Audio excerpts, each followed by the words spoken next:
네, 뉴스업 시작하겠습니다. 전국 대부분 지역에 한파특보가 발효 중인 가운데 오늘 아침 한파가 절정에 달했습니다. 이미 많은 눈이 내린 호남 서해안에는 또다시 강한 눈이 예상돼 주의가 필요한데요. 자세한 날씨 알아보겠습니다. 윤수빈 캐스터. 네, 상암동 야외 스튜디오에 나와 있습니다. 네, 현재 추위 상황 어떻습니까? 네, 오늘 아침 출근길 올겨울 최강 한파가 절정에 달했습니다. 이렇게 중무장을 하고 나왔지만 매서운 추위에 몸이 저절로 움츠러드는데요. 현재 서울 기온은 영하 12도로 하루 만에 또다시 올겨울 최저 기온을 경신했고요. 또 바람도 다소 강하게 불면서 체감 온도를 끌어내리고 있습니다. 출근길 따뜻한 외투와 함께 보온용품도 꼭 잘 챙기셔야겠습니다. 현재 전국 대부분 지역에 한파특보가 이어지는 가운데 전국에서 현재 가장 추운 곳은 강원도 평창 면원으로 비공식 기록이지만 영하 24.9도까지 곤두박질했고요. 그 밖에도 대관령이 영하 22.1도, 파주는 영하 18.3도까지 떨어지며 곳곳에서 하루 만에 올겨울 최저 기온을 경신하고 있습니다. 한낮에도 어제만큼은 아니지만 종일 찬바람이 불며 무척 춥겠습니다. 오늘 서울 낮 기온 영하 2도, 안동 영하 1도, 광주는 0도가 예상됩니다. 한파 속 전남 해안과 제주 산간에는 여전히 대설주의보가 발령 중입니다. 아침까지 서해안에는 1에서 5cm의 눈이 이어진 뒤 낮 동안 눈이 잠시 소강 상태에 들었다가 늦은 오후부터 밤 사이 호남 서해안을 중심으로는 다시 1에서 3cm의 강한 눈이 집중되겠는데요. 전북지방의 경우 이미 30cm가 넘는 많은 눈이 내렸지만 모레까지 제주 산간에 최고 20cm, 서해안에도 최고 5에서 8cm의 눈이 더 내리겠습니다. 이번 한파는 주말인 내일 아침까지 이어진 뒤 낮부터 기온이 오르면서 점차 누그러질 전망입니다. 한편 뚜렷한 눈비 소식이 없는 동해안 지역은 대기가 무척 건조합니다. 바람도 다소 강하게 불고 있는 만큼 산불 등 화재 사고가 발생하지 않도록 불씨 관리 철저히 해주시기 바랍니다. 지금까지 서울 상암동 야외 스튜디오에서 YTN 윤수빈입니다. 네, 전해드린 것처럼 호남 서해안 지역에는 연일 눈 예보와 함께 강한 바람이 불고 있습니다. 맹추위도 기승을 부리면서 시민들 불편이 계속될 것으로 보이는데요. 현장으로 가보도록 하겠습니다. 오선열 기자. 네, 전남 영광에 나와 있습니다. 네, 전남에도 나흘째 많은 눈이 내렸죠? 네, 그렇습니다. 대설특보 해제와 발효가 반복되면서 나흘째 눈이 내렸습니다.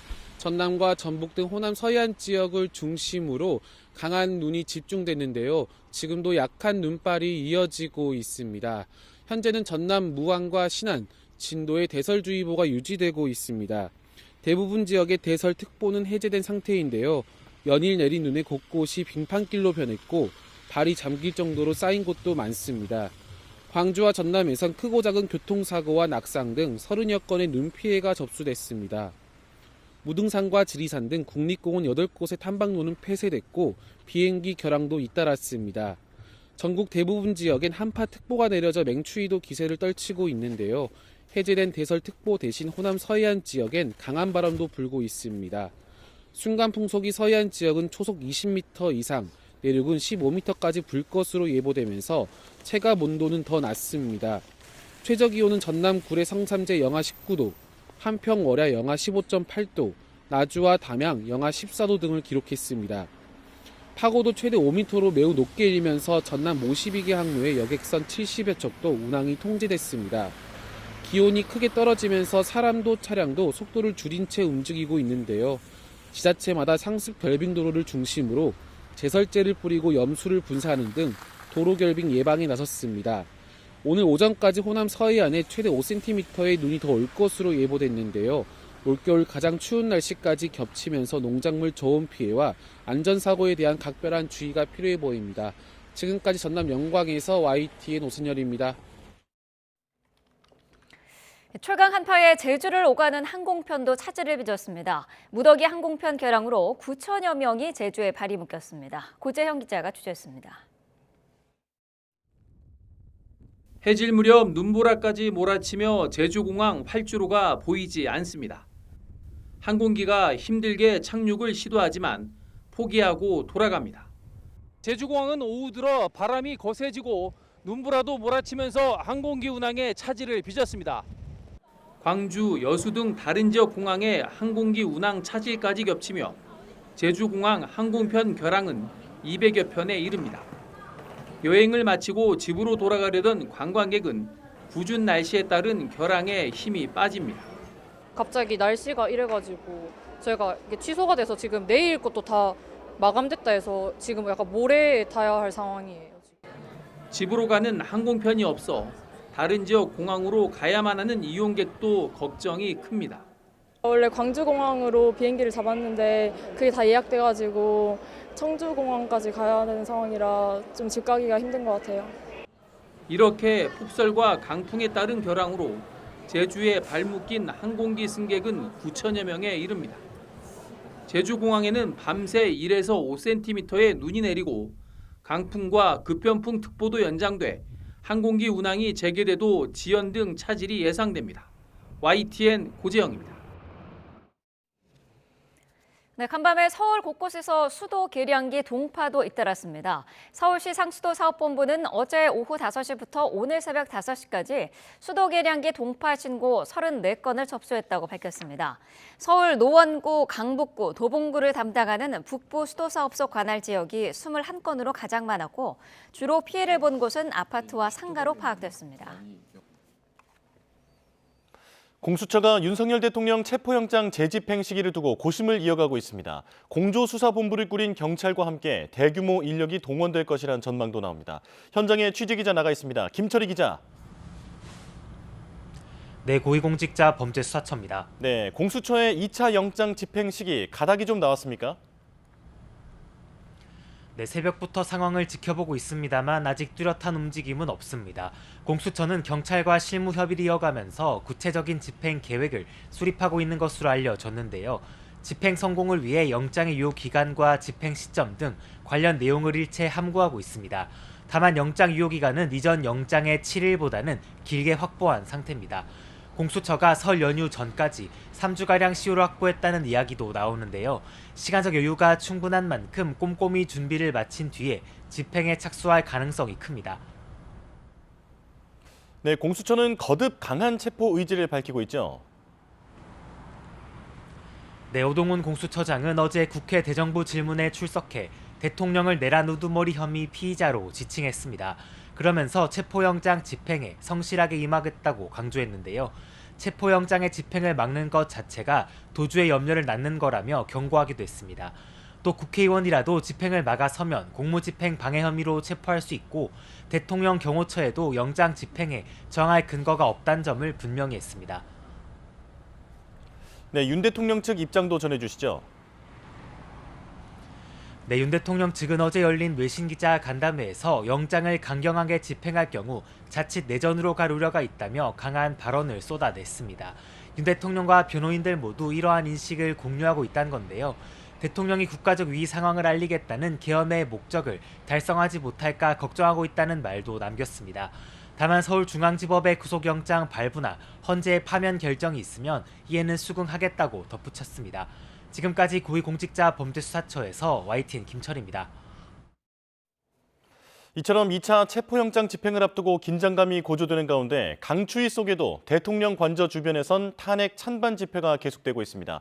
현장 취재기자 연결합니다. 임예진 기자.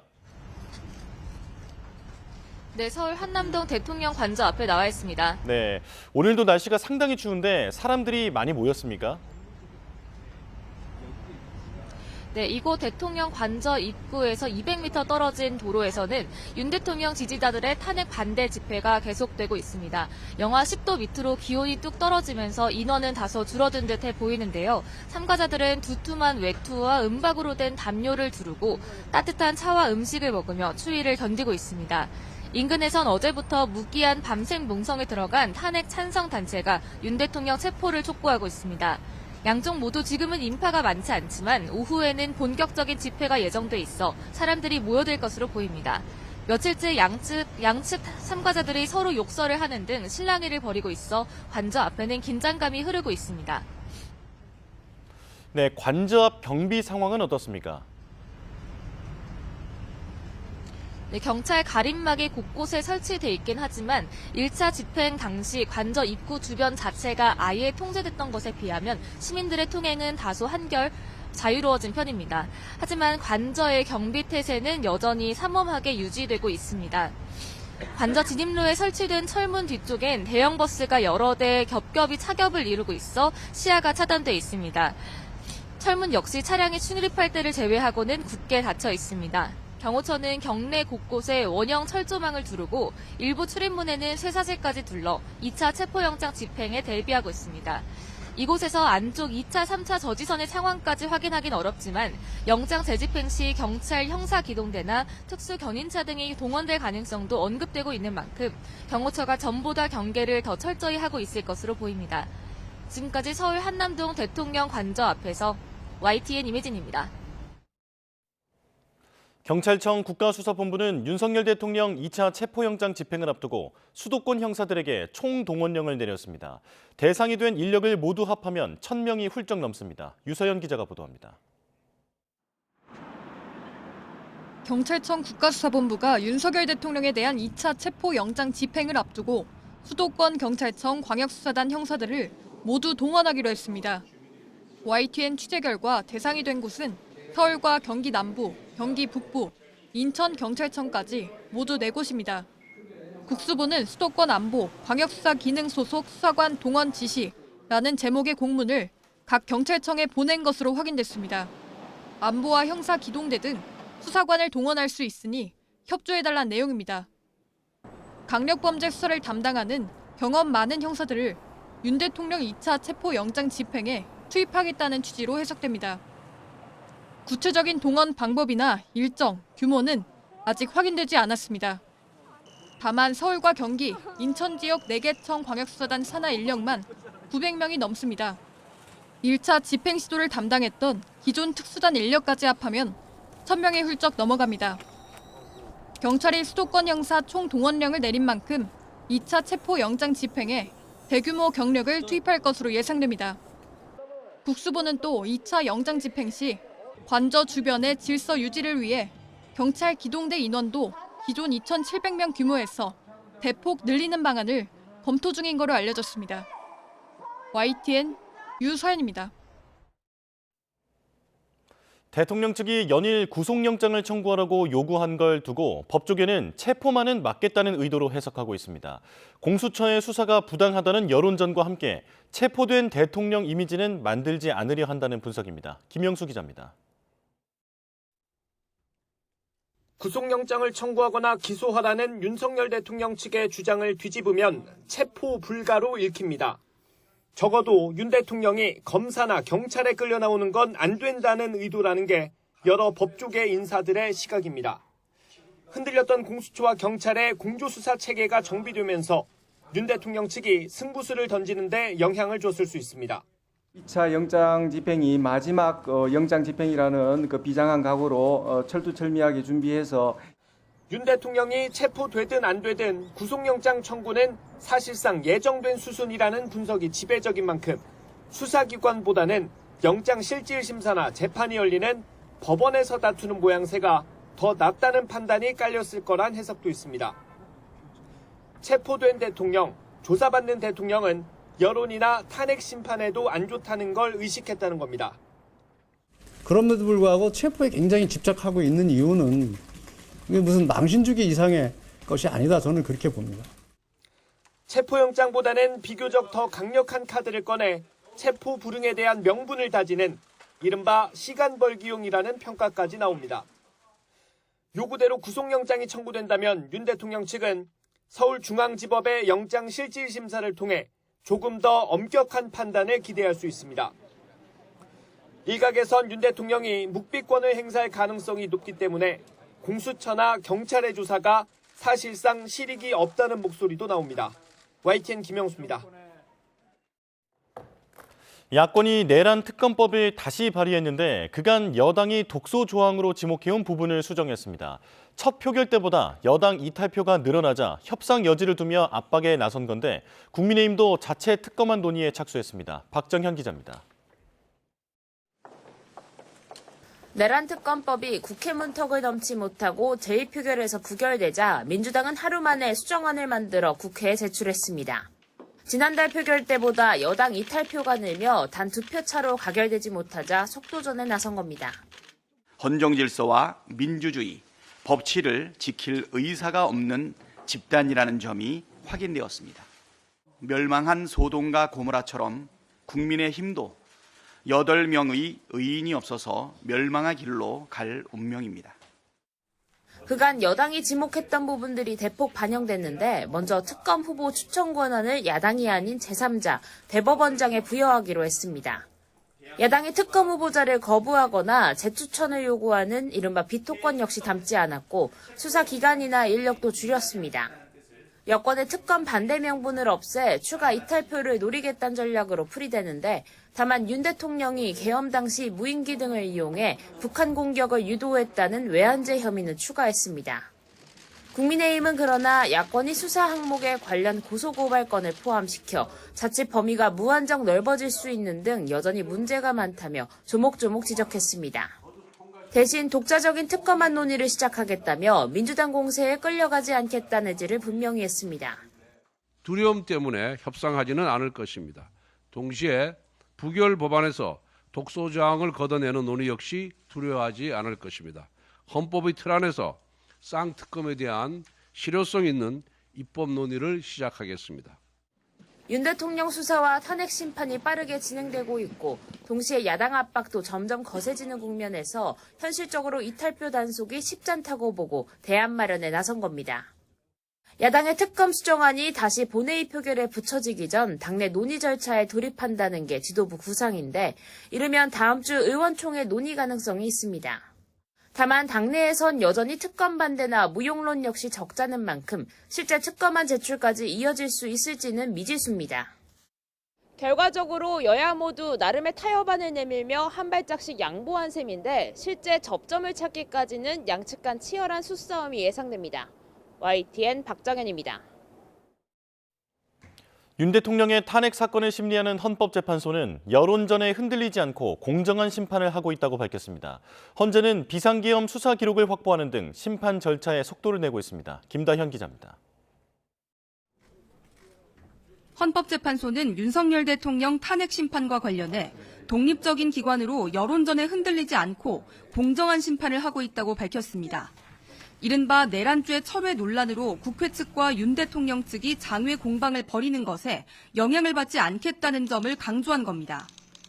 헌재는 심판 절차가 너무 빠르다는 윤 대통령 측 주장에 대해서도 사건 접수 31일 뒤인 오는 14일 첫 정식 변론이 잡혀 있다며 이례적으로 빠른 진행이 아니라고 했습니다. 그러면서 노무현, 박근혜 전 대통령은 각각 사건 접수 18일과 25일 뒤 첫 변론이 잡혔다고 구체적으로 비교했습니다. 여권에서는 헌재가 너무 편파적이라는 지적도 나오는데 헌재는 공개 재판에서 공정한 절차가 진행 중이라며 일축했습니다. 헌법재판소에서는 그 헌법에 따라서 공정하게 모든 사건의 심리에 임하고 있다고 말씀을 드리겠습니다. 이런 가운데 헌재는 검찰과 경찰 등 수사기관의 비상계엄 수사 자료를 처음으로 확보했습니다. 국회 측이 헌재에 대신 확보해달라고 요청한 자료로 주요 피고인들 공소장 등이 포함된 거로 파악됐습니다.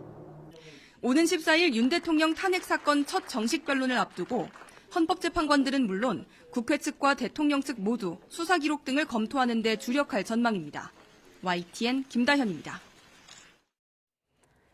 네, 계속해서 관련 내용 자세히 짚어보도록 하겠습니다. 박민영 국민의힘 대변인, 강성필 더불어민주당 부대변인과 함께하겠습니다. 어서 오십시오. 안녕하세요. 자, 윤석열 대통령 체포영장 집행, 다음 주가 유력하다는 전망도 나오고 있는데 파악하고 있는 부분이 있으신가요? 아니요, 저희가 경찰이 언제 이 체포영장을 집행할지는 정확한 날짜는 알 수가 없습니다. 네. 하지만 이제 경찰들이라든지 아니면은 저희가 상식적으로 좀 생각을 해보면 어쨌든 지금 현재 경호처에는 한 700여 명 정도 되는 직원들이 있다고 합니다. 네. 그런데 여기에 행정 인력이라든지 그다음에 파견 나온 인력들을 제외하면 실제적으로 대통령을 경호하고는 인력들은 한 300~400명 정도 된다고 해요. 근데 이분들이 이제 경호를 이제 교대로 한다고 합니다. 네. 그러면은 대충 한 300명 정도는 있을 텐데 그러면은 우리가 손자병법과 같은 어떤 병서에만 보더라도 최소한 서너 성을 탈환을 하려고 하면 3배 이상의 병력이 필요하다고 했거든요. 네. 그러면 대충 1,000명 정도의 어떤 숙련된 형사들이 필요한데 이분들을 수도권에서 모두 집결을 시키고 또 집결을 시킨 다음에 작전을 짜고 또 교육을 시키고 또 헬기 투입이 상당히 어려울 것으로 보여지기 때문에 어떤 특수 건설 장비 같은 것들을 세팅을 하려고 하면은 최소한도로 뭐 3, 4일 정도의 시간은 좀 걸리지 않을까 그렇게 네. 예상하고 있습니다. 이번에 체포영장 시한이 3주가량 된다는 보도도 나오고 있는데 사실 시한 내 여러 차례 시도는 해도 됩니다만은 한 번에 할 가능성이 높은 거죠.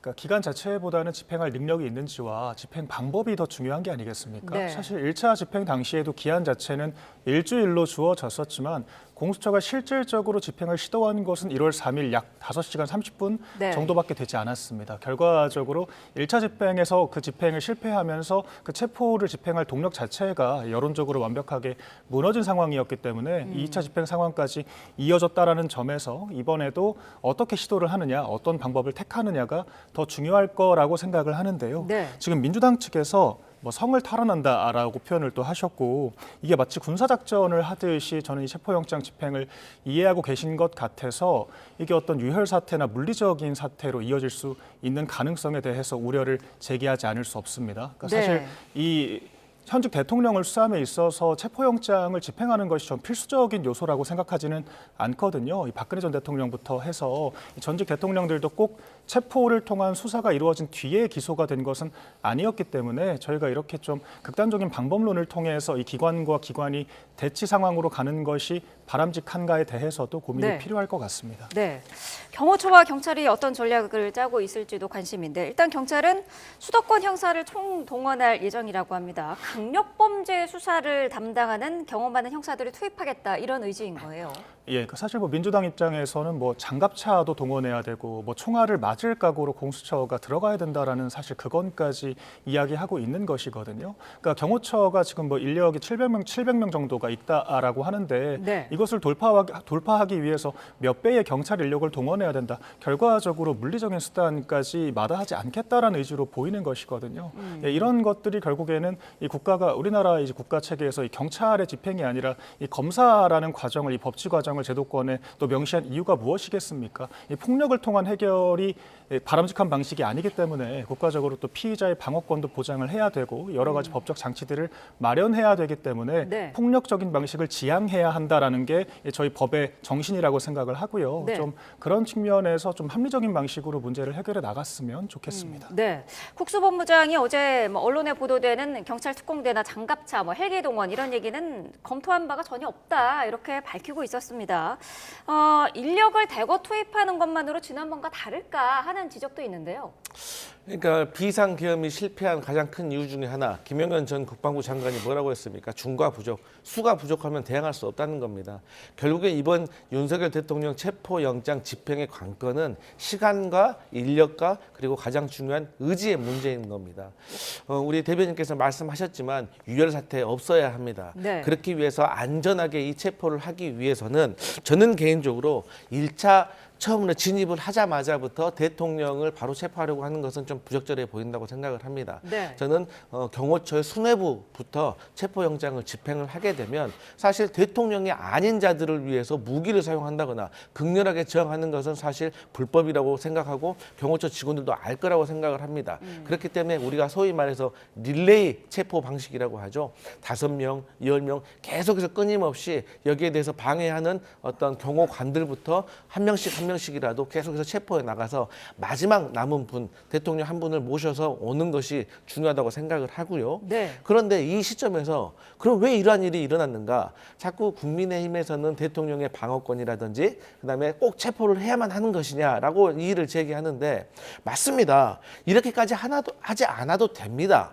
대통령께서 수사에 응했으면 그리고 체포영장 집행하는데 그냥 순순히 나오셔서 본인이 결자 해지하시면 되는 겁니다. 그래서 법적으로 정해진 이 방어권을 행사하시면 되는 거거든요. 네. 아니 수사에 가셔서 사실 묵비권을 행사하시면은 아니 결국에는 불구속 기소를 할 거 아니겠습니까? 그런데 왜 대통령께서 무리하게 아무런 대응도 안 하시다가 이제 와서 수사기관이 잘못됐다느니 권한이 잘못됐다느니 체포영장 집행이 부당하다느니 이렇게 말씀하시는 거는 조금 국민 정서와 맞지 않다 이런 이런 말씀 드리겠습니다. 네, 뭐 물리적인 충돌이나 여러 가지 상황을 고려해서라도 윤석열 대통령이 협조를 하는 게 가장 좋은 방법이 아닌가라는 지적이신데요. 어떤 의견이신가요? 예, 결국에는 뭐 비상계엄이 원인이 된 것이기 때문에 이에 대해서 대통령이 적극적으로 임해야 한다라고 주장을 민주당 측에서는 하고 계신 것이고요. 네.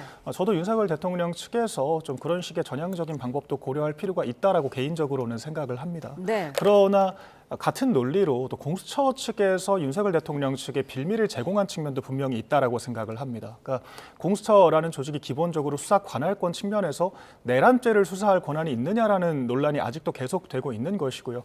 윤석열 대통령 측에서 이렇게 얘기를 하고 있습니다. 서울중앙지법에 영장을 발부받아 와라. 네. 그렇게 하면 우리가 응할 의향이 있다라고 얘기를 하고 있는 거거든요. 실제로 공수처법에 따르면 공수처의 이 체포영장을 발부받을 수 있는 관할 법원은 서울중앙법원으로 되어 있습니다. 네. 공수처가 중앙법원에 5번이나 체포영장을 청구하고 5번 모두 다 발부를 받지 못하자 서울 서부지법으로 지금 소위 판사 쇼핑을 했다는 논란이 계속 있는 것이거든요. 네. 그러니까 이에 대해서 공수처가 이런 의구심을 해소하기 위한 노력을 할 필요가 있고 결과적으로 이 평화적인 해결책의 주도적인 입장, 주도권을 가진 입장은 공수처와 경찰이다라고 생각을 합니다.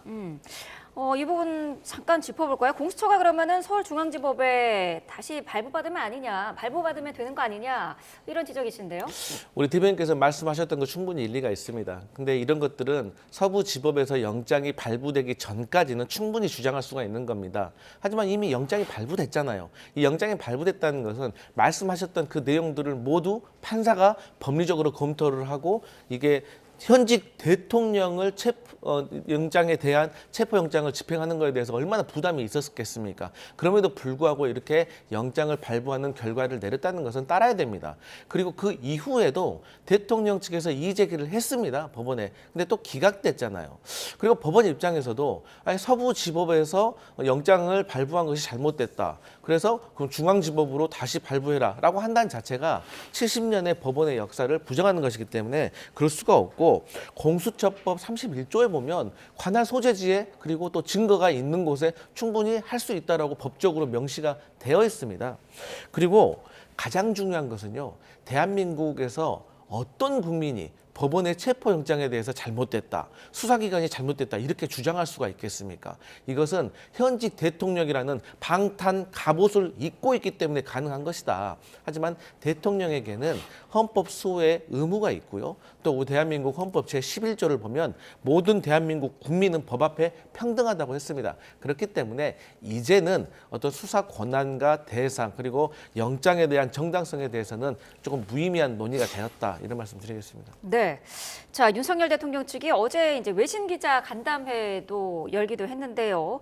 석동현 변호사가 이런 얘기를 했더라고요. 무력으로 대통령에 대해서 체포 구금을 시도하면 국민들의 반발이 예상된다면서 내전이라는 단어를 계속 언급을 했어요. 어떻게 들으셨습니까? 그러니까 우리 또 부대변인님께서 잘 말씀해 주셨지만 그 법의 집행에 있어서 공정성도 중요하지만 전 그만큼 신속성보다는 현재는 정확성이 더 중요한 상태라고 생각을 합니다. 저희가 이 현직 대통령의 체포라는 것에 있어서 여러 가지 예우와 같은 그런 관례를 강조하는 이유가 단순히 대통령이기 때문에 뭐 중요한 존재라는 그런 의미를 전 넘어서는 함의가 있다라고 생각을 하거든요. 결국에는 정치적으로 상징성 있는 존재이기 때문에 그에 대해서 여러 지지자들 간의 갑론을박이 있을 수밖에 없는 것이고 그렇기 때문에 절차상에 있어서 이 우리나라 헌법 정신의 근간이 무엇이겠습니까? 사회 통합과 국민 통합을 전제로 해야 한다라는 것 아니겠습니까? 그렇기 때문에 대통령 한 사람에 대한 집행이 아니라 이것이 사회를 분열시키지 않는 방향으로 가는 것이 중요하다라고 생각을 하고 그렇기 때문에 법적으로 논란이 될 만한 소지를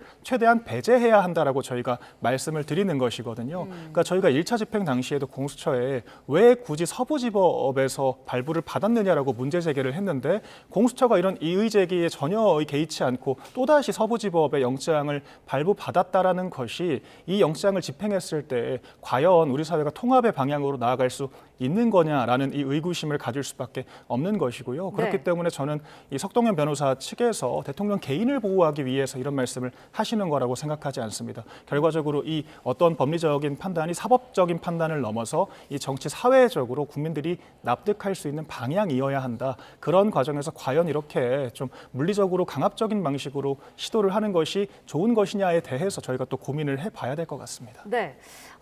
말씀하신 그런 부분들 때문에 어제 그 변호사가 또 이런 얘기도 했어요. 야당과 공수처가 긴밀하게 연결됐다. 이런 표현도 썼거든요. 어떻게 들으셨나요? 그러니까 야당과 공수처가 어떻게 긴밀하게 연결됐다는 것인지 객관적인 증거를 좀 제시를 하셔야지 막연하게 저렇게 말씀하시니까 주장에 힘이 없는 거죠.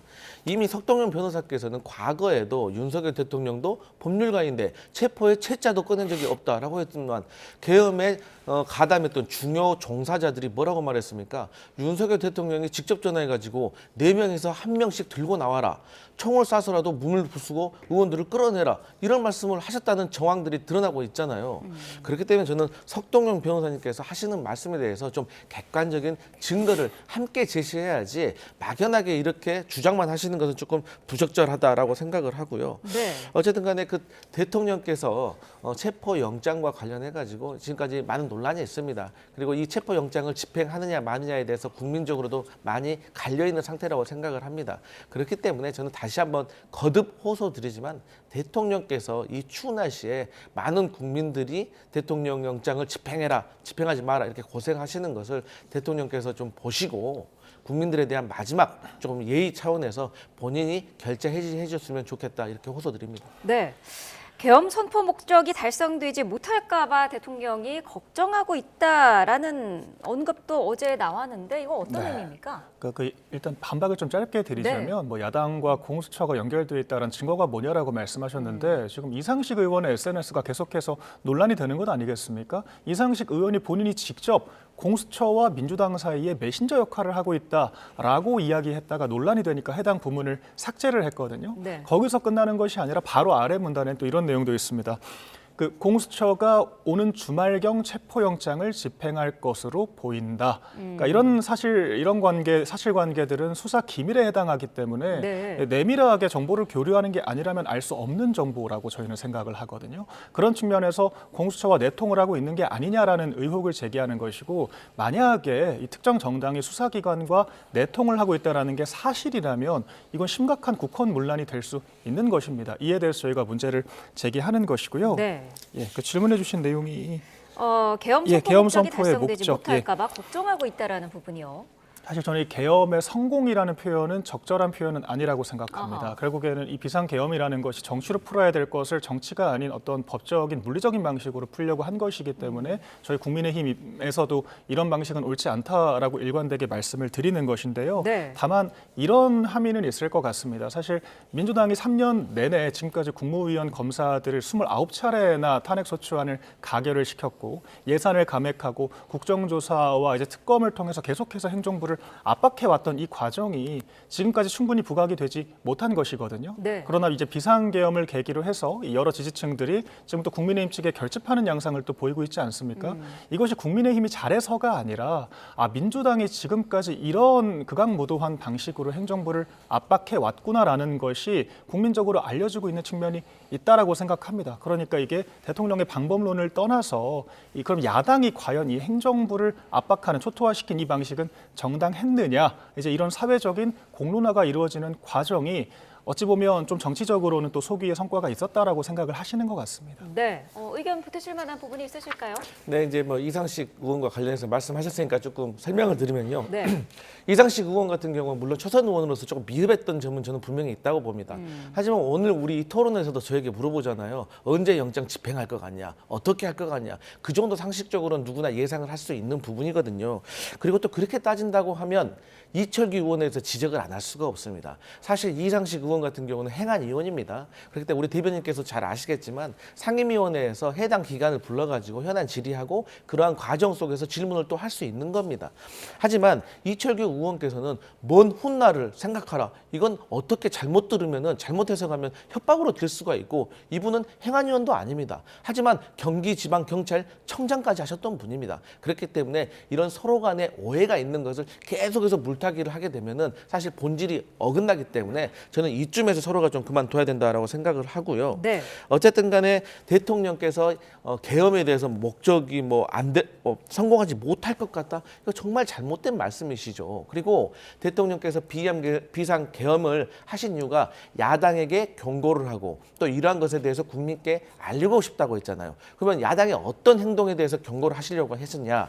예산을 삭감하고 정부의 인사들을 탄핵하는 거에 대해서 이 두 가지에 대해서 경고를 하려고 하셨다고 하셨는데 사실 그 담화문에도 보면 체코 원전 같은 경우는 90% 예산 삭감했다고 하는데 네. 그거 산업부에서 잘못된 거라고 얘기했습니다. 아니 우리가 가서 체코 원전 지어주는데 우리가 예산을 왜 세웁니까?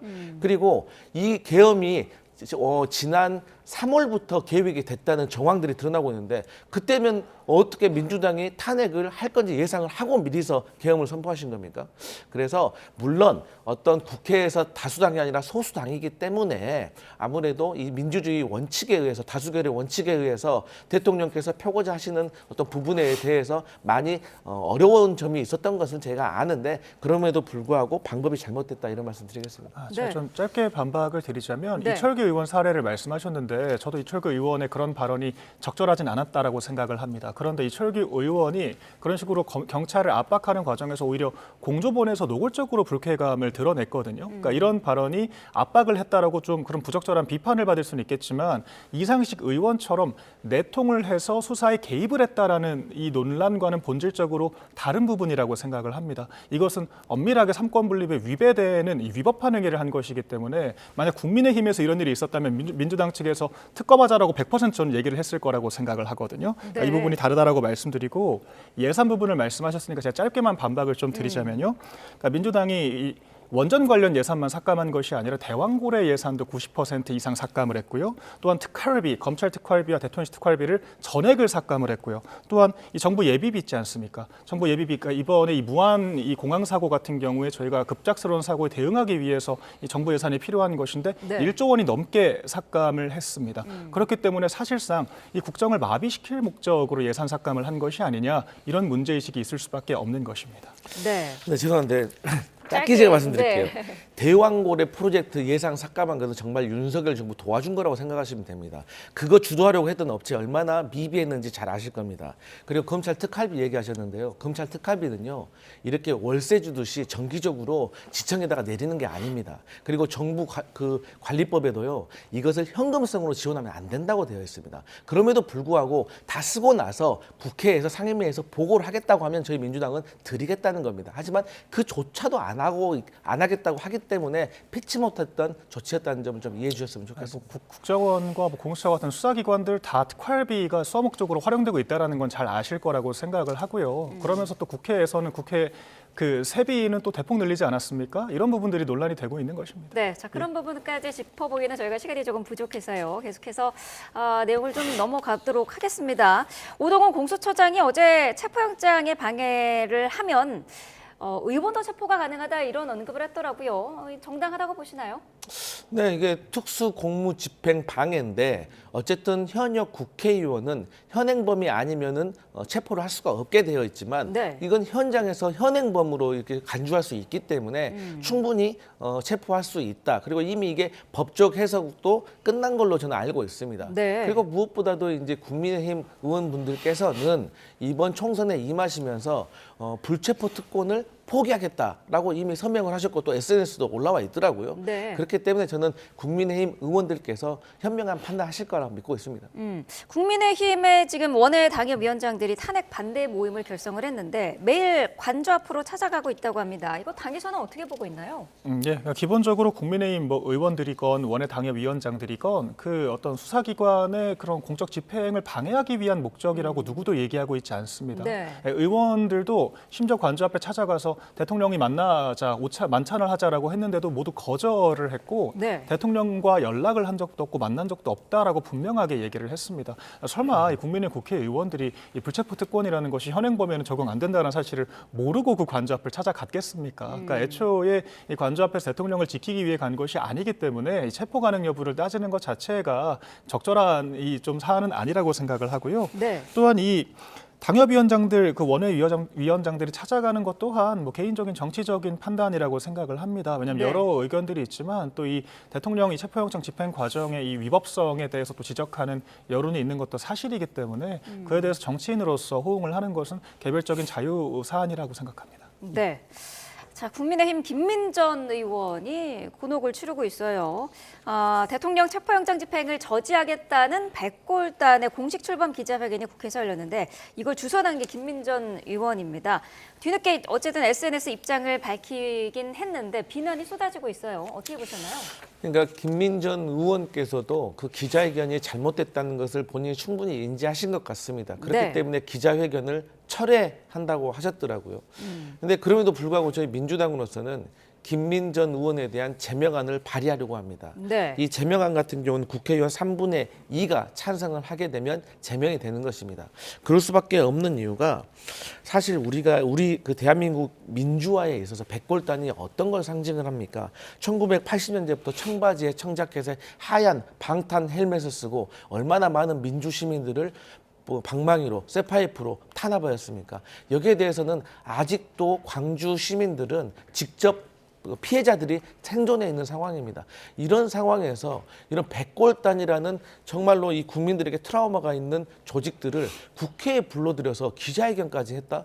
또 이 백골단을 자처하고 계시는 이 분들은 과연 이 백골단이 역사적으로 어떤 의미가 있는지에 대해서 알고 계시는지에 대해서 묻고 싶고 정말로 잘못된 행동이기 때문에 저희 민주당은 김민전 의원에 대해서 제명안을 검토하고 있다 이런 말씀 드리겠습니다. 네, 국민의힘에서는 어떻게 보고 계세요? 네, 저희는 뭐 당 지도부 차원에서도 이건 의원 개인의 일탈이었다라고 선을 그은 상태고요. 네. 제가 조금 이 사안에 대해서 알아보니까 관조합 시위대들조차도 이 백골단이라는 개념은 동의하지 않는다라고 좀 격렬하게 반대 의사를 밝혔던 것으로 알고 있습니다. 네. 김민전 의원이 이 기자회견을 철회한다라고 말씀하게 된 배경에도 그런 지지자들 간의 자정작용이 있었다라는 점을 분명히 말씀을 드리겠고요. 그러니까 그분들의 주장은 우리는 윤석열 대통령을 지지하기 때문에 이 앞에 나온 것이지 우리가 어떤 중무장을 통해서 공권력에 저항하기 위한 목적으로 나온 것이 아니다. 우리 시위의 본질을 호도하지 말라라고 오히려 야당보다도 더 격하게 이 백골단이라는 조직을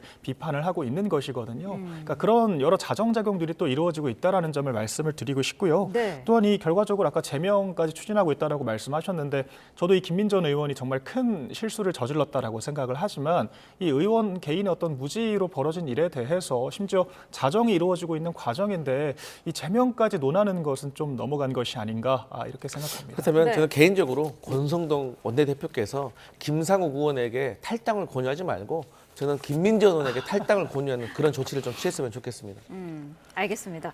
자, 탄핵 찬반 집회로 뭐 진영 대립이 심화되고 있는 그런 모양새인데요.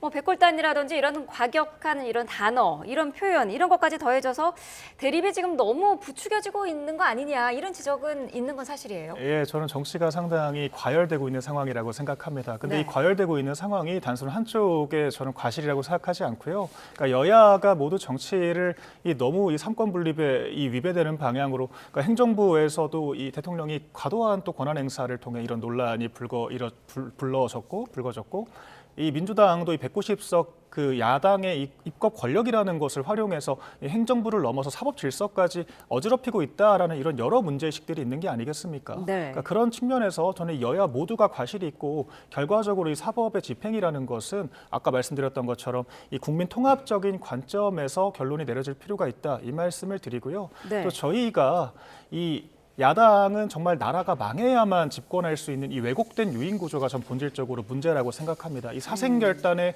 5년 단임제가 정말 구조적으로 우리 사회를 불행하게 만들고 있는 것이 아닌가에 대해서도 정말 깊은 성찰이 필요하고 네. 이 진지하게 이 개헌에 대해서 논의해야 할 때라고 생각합니다. 마지막으로 어떤 말씀 해주시겠습니까? 네, 대통령이 정당한 절차에 의해서 자리에서 물러나게 되면 조기 대선이 열릴 것이고 조기 대선이 열리면 그러한 과정 속에서 개헌도 저는 논의될 거라고 생각을 합니다. 그 민주당이 보기에는 국민의힘이 비상계엄은 잘못됐다면서 내란은 아니다.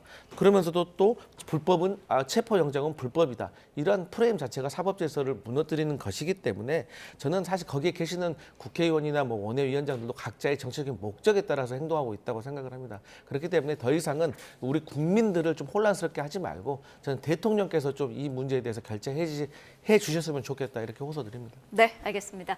여기까지 듣도록 하겠습니다. 박민영 국민의힘 대변인, 강성필 더불어민주당 부대변인과 함께했습니다. 고맙습니다. 네, 국민의힘에서는 내란 특검 재표결 등에서 당론에 반대해온 김상욱 의원을 향한 탈당 권유 논란이 계속되고 있습니다. 김 의원은 탈당은 하지 않겠다는 뜻을 고수하고 있지만 당내 부정적인 시선은 수그러들지 않고 있습니다. 임성재 기자입니다. 내란 특검과 김여사 특검법 찬성 입장에 권성동 원내대표의 탈당 권유를 받은 김상욱 의원은 자신은 당에 남을 거란 점을 분명히 했습니다. 부결이란 당론에 따르지 않은 건 맞지만 더 중요한 건 당이 지향하는 보수의 가치를 지켜나가는 거라고 목소리를 높였습니다. 소수지만 당의 가치를 추구하고 있기 때문에 당에서 나가야 될 것이 아니라 당에 남아서 당을 바른 길로 갈 수 있도록 계속해서 노력해야 된다. 그렇게 믿고 있습니다. 하지만 국회 행정안전위원회 사보임 요청을 받는 등 당 지도부를 중심으론 김 의원을 향한 싸늘한 시선이 유지되는 기류입니다. 의원 개개인이 헌법기관이라지만 집단지성의 결과인 당론에 사사건건 반대만 한다면 현실적으로 함께할 수 없지 않겠느냐는 논리입니다. 굳이 국민의힘에서 정치활동을 할 필요가 있겠느냐. 탈당해서 본인 원하는 대로 정치활동을 하는 게 좋지 않겠느냐. 이런 차원이라고 이해하시면 될 것 같습니다. 김 의원이 지금은 당장 반짝할 수 있지만 오래 갈 수는 없을 거란 냉소적 반응이 적지 않은 이유인데 국회의원에겐 헌법과 양심에 따라 투표를 할 자유가 있다는 일부 옹호론도 나옵니다. 민주당은 김 의원과 같은 특검 찬성파가 여당에선 소수란 점을 고리로 압박 수위를 끌어올렸습니다. 특검 반대를 내란 방조와 지지로 규정하고 재표결 결과 나타난 100명 이상의 국민의힘 의원들은 2차 내란에 주도적으로 가담한 것과 다름없다고 비판했습니다. 왜 이런 일이 가능할까? 이렇게 반민주적이고 반국가적이고 반역사적인 행위를 저질러도 다시 국회의원이 될 수 있기 때문입니다. 강성 지지층의 입맛에 맞추며 오로지 국회의원 자리 보전에만 골몰한다는 비판인데 사실상 여당에서 다수를 차지하는 영남권 의원들을 저격한 발언으로 풀이됩니다. 김상욱 의원 탈당 권유는 쌍특검 재표결에서 찬성표를 던진 걸로 추정되는 다른 의원을 향한 압박과 무관치 않다는 분석도 나오는데 민주당 이재명 대표 일극체제를 비판해온 여당 입장에선 다소 이율배반적인 행보란 비판도 일각에서 제기됩니다. YTN 임성재입니다.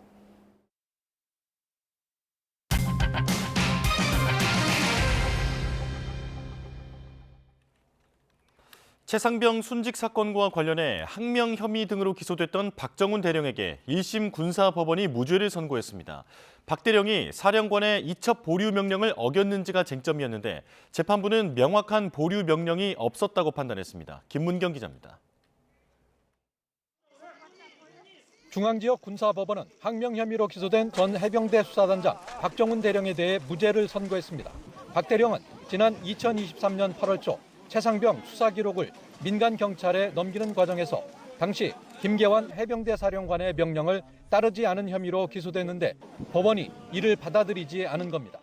재판부는 명령은 개별적이고 구체적이어야 하는데 당시 김 사령관은 부하들과 함께 기록 이첩 시기와 방법에 대한 회의와 토의를 주로 했던 것으로 보인다고 밝혔습니다.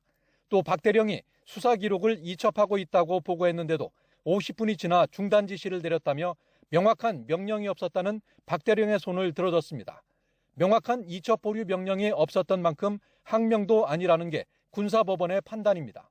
다른 혐의인 이종섭 전 장관의 명예를 훼손한 혐의에 대해서도 군 검찰의 수사가 입증되지 않았고 고의성도 없었다며 무죄를 선고했습니다. 오로지 국민 여러분들의 지지와 응원과 성원이 있었기 때문에 이런 정의로운 재판 결과가 있었다고 생각합니다. 재판부는 다만 이른바 VIP 경로설 등 수사 외압 의혹에 대해서는 판단하지 않았습니다.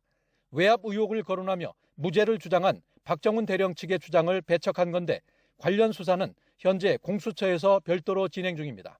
국방부는 군사법원의 판결을 존중한다고 밝혔고 군 검찰은 별도의 입장 없이 항소 여부를 검토하고 있다고 밝혔습니다.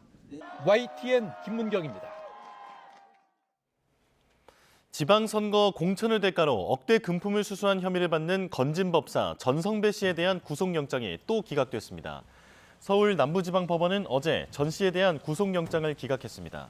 법원은 정치인이 아닌 사람이 단지 다른 정치인에게 전달한다는 명목으로 정치자금을 기부받은 경우 정치자금법 위반죄의 단독 정범이 될 수 있는지에 대해 법리상 다툼의 여지가 있다고 밝혔습니다. 또 수사 과정에서 드러난 전 씨의 여러 행적을 고려하더라도 현 단계에서는 피의자에 대한 구속 필요성이나 상당성을 인정하기 어렵다고 판단했습니다.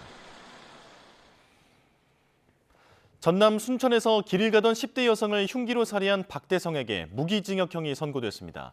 광주지방법원 순천지원은 살인과 살인 예비 혐의 등으로 기소된 박 씨에게 무기징역을 선고하고 전자장치 20년 부착 명령을 내렸습니다. 재판부는 박 씨에 대해 살인과 살인 예비 혐의를 모두 유죄로 인정했습니다.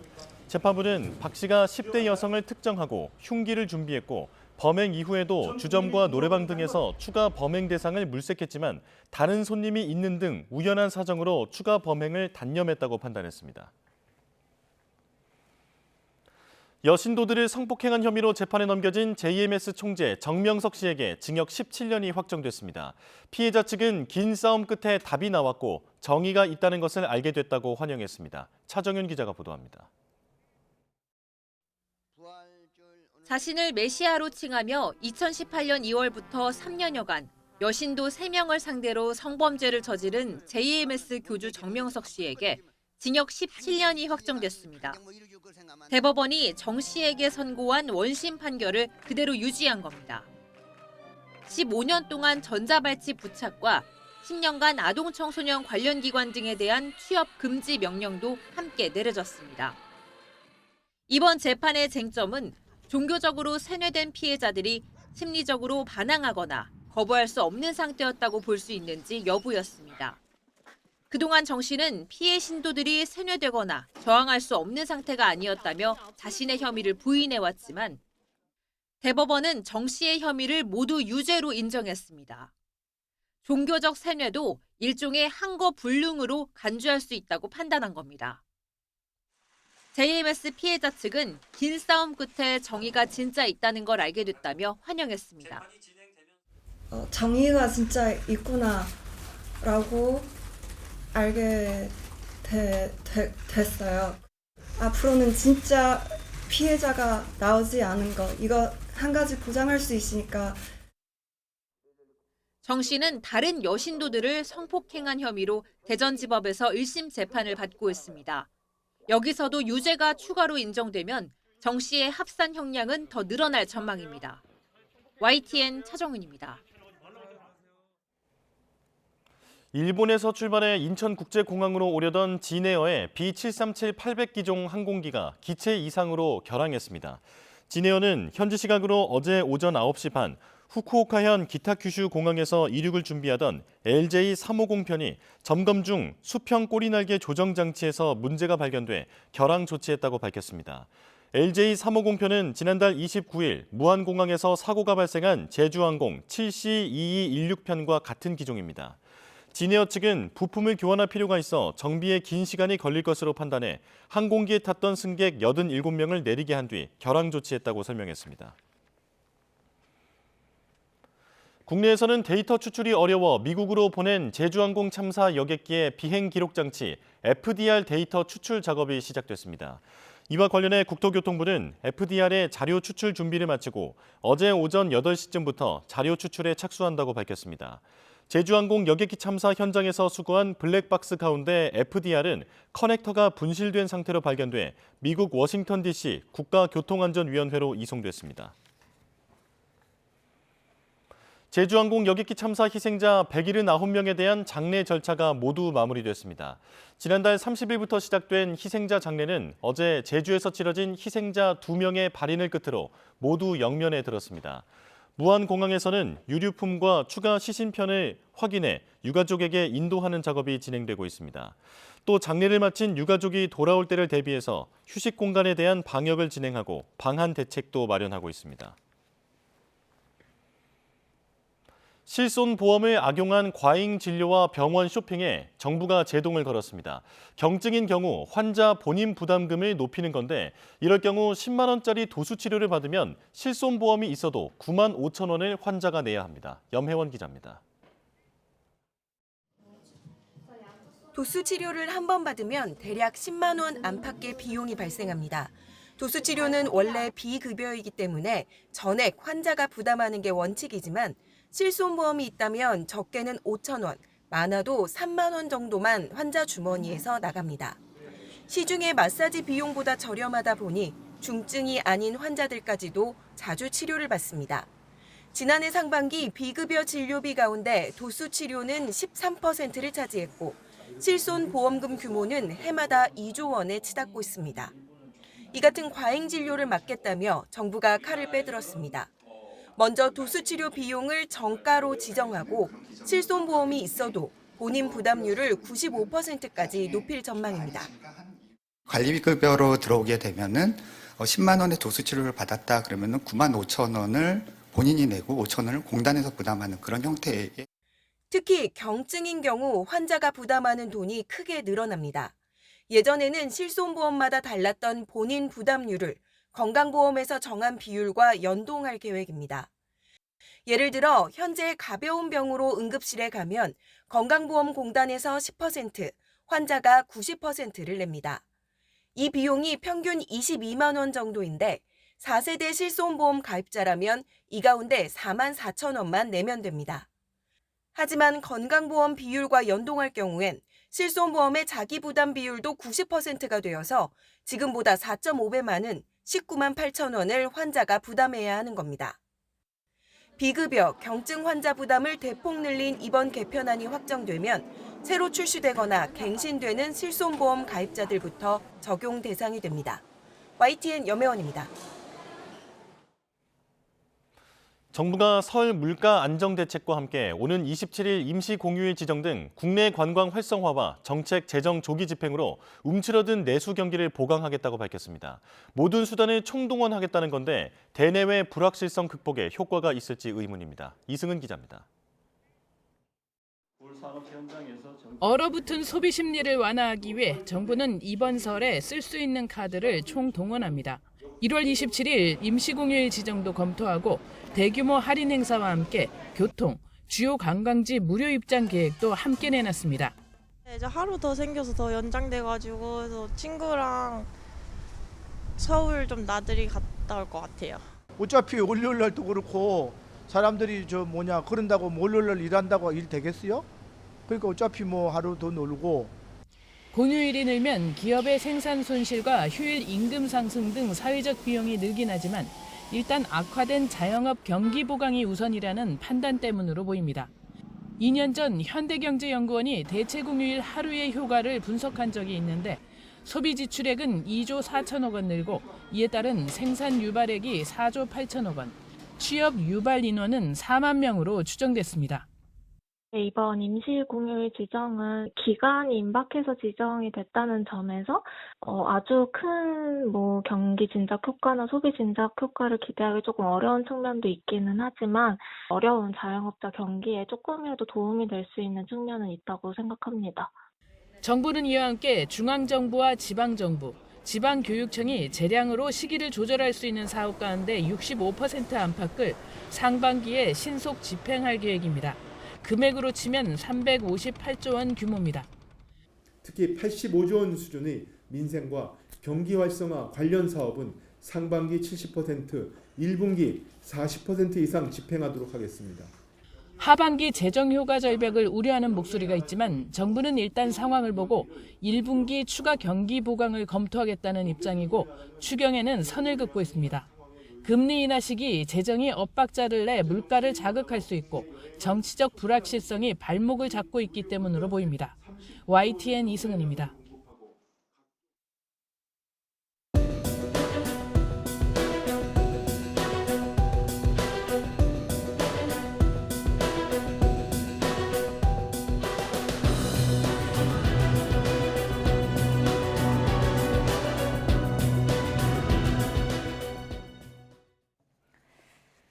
강력한 한파 속에 전북과 충청, 제주에는 많은 눈이 내렸습니다. 주말 전까지 눈이 최대 20cm는 더 내릴 전망이라고 하는데요. 윤지아 기자가 보도합니다. 지붕 위에 하얀 물감이 곱게 칠해졌습니다. 온 세상이 새하얀 눈으로 뒤덮였습니다. 전라북도 전체가 겨울 왕국으로 변했습니다. 눈이 엄청 많이 와가지고 지금 아주 불편해 죽겠어요. 좀 그만 좀 왔으면 쓰겠어요. 지난 6일부터 전북을 중심으로 시작된 폭설. 손가락 2마디 높이의 눈이 녹기도 전에 계속해서 눈이 내려서 어느새 한 뼘 남짓 눈이 쌓였습니다. 눈은 특히 호남 서해안인 군산과 고창, 전남 영광, 한평 등에 집중돼 대설주의보가 대설경보로 격상되기도 했습니다. 20cm 넘게 쌓인 눈에 강한 추위까지 겹쳤습니다. 영하 15도를 웃도는 날씨에 이렇게 얼음 팔뚝만한 고드름까지 생겼습니다. 끝을 모르고 쏟아지는 눈에 바닷가 마을도 골치가 아픕니다. 계속되는 눈보라에 시야 확보가 어려워 바닷일을 할 수 없는 겁니다. 지금 어선들은 주의보가 떨어지게 되면은 파도가 많이 치니까 바다를 좀 못 나가고 있어요. 그러면 눈이 많이 시야가 가리니까 아무래도 불편하죠. 항해하는 데가. 제주에도 많은 눈이 내렸습니다. 앙상한 나뭇가지에 켜켜이 쌓인 눈에 원래의 나무색을 찾아볼 수 없을 정도입니다. 오랜만에 보는 한방눈에 아이들은 신이 났습니다. 눈이 부드럽고 눈사람 만드는 게 재밌어요. 부산에서 눈 보기가 너무 어려운데 20년 만에 보니까 너무 좋아요. 최강 한파 속에 눈은 남부지방을 중심으로 주말 전까지 전북에 20cm, 충남 서해안에 15cm가 더 내릴 것으로 보여 주의가 필요합니다. YTN 윤지아입니다. 네, 충남과 전라권 중심으로 몰아친 대설로 어제 항공기 136편과 여객선 77척이 결항했습니다. 어제 오후 6시 기준 중앙재난안전대책본부 대설 대처 상황 보고에 따르면 제주공항과 김포공항, 광주공항 등에서 항공기 136편이 뜨지 못했습니다. 여객선은 인천 백령과 여수 거문 등 62개 항로 77척이 운항을 멈췄습니다. 네, 중부 지역 체감 기온이 영하 20도 안팎에 달해 물병과 다 익은 라면을 바깥에 두었더니 몇 시간 만에 꽁꽁 얼어붙어 버릴 정도였습니다. 이번 한파 언제까지 이어질지 김민경 기자가 보도합니다. 이번 겨울 가장 강력한 한파가 몰아닥친 출근길. 매서운 칼바람에 시민들은 장갑과 모자를 뒤집어 쓰고 몸을 움츠린 채 발걸음을 서두릅니다. 상층에서 영하 40도에 달하는 강한 한기가 내려오면서 오늘 아침 설악산이 영하 25.1도로 전국에서 가장 추웠고 대관령 영하 16.9도, 서울도 영하 10.2도로 전국 곳곳에서 올겨울 최저기온을 기록했습니다. 바람도 강해 체감온도는 산간 지역은 영하 30도 이하로 떨어졌고 서울도 영하 17.8도에 달했습니다. 아침에 차 시동을 걸었는데 차 속에 있는 생수도 얼었더라고요. 하여간 엄청 춥습니다. 너무 춥고 피부가 따가워요. 옆에서 얘기하면 잘 안 들릴 정도로 좀 많이 부는 것 같고요. 너무 추워요.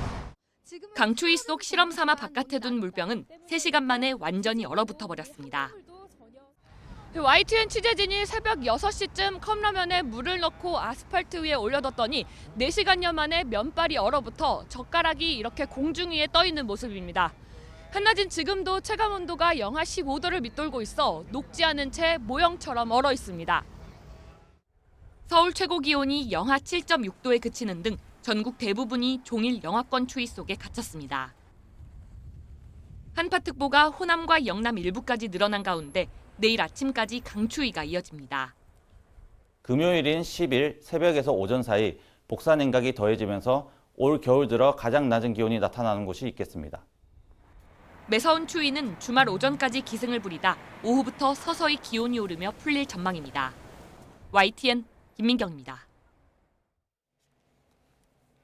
네, 미국에서 열리고 있는 세계 최대 가전 IT 전시회 CES에는 대기업뿐만 아니라 새싹 기업들도 참가했습니다.